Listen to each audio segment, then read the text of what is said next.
मुदाकरात्तमोदकं सदा विमुक्तिसाधकं कलाधरावतंसकं विलासिलोकरक्षकम् ममाग्ने वर्चो विहवेश्वस्तु वयन्त्वेन्धानास्तनुवं पुषेमा मह्यन्नमन्तां प्रदिशश्च तस्रस्त्वयाध्यक्षेण पृतनाजयेमा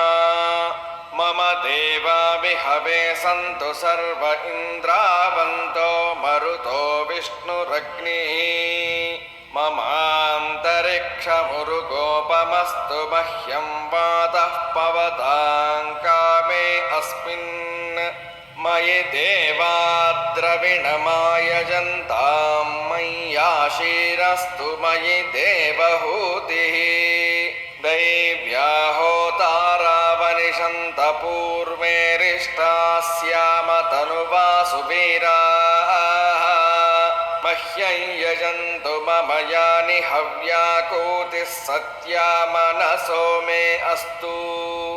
एनो मानिगाङ्कतमच्चनाहं विश्वे देवासो अधिवोचता मे देवी षडुर्मेरुरुणः कृणोत विश्वे देवास इह वीरयध्वम् माहास्महि प्रजया मातनोभिर्मारधामद्विषते सोमराजन् अग्निर्मन्युं प्रतिनुदन् पुरस्ताददब्धो गोपाः परिपाहि नस्त्वम् प्रत्यञ्चोयन्तु निकुतः पुनस्ते मैषाञ्चित्तं प्रबुधा विनेशत् धाता धातॄणां भुवनस्य यस्पतिर्देवकं सवितारमभिमातिशाहम् इमं यज्ञमश्विनो भा बृहस्पतिर्देवाः पान्तु यजमानन्यर्थात्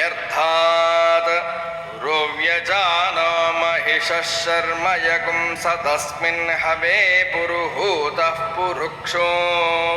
स नः प्रजायै हर्यश्वमृडयेन्द्रमानो रीरिषोमापरादाः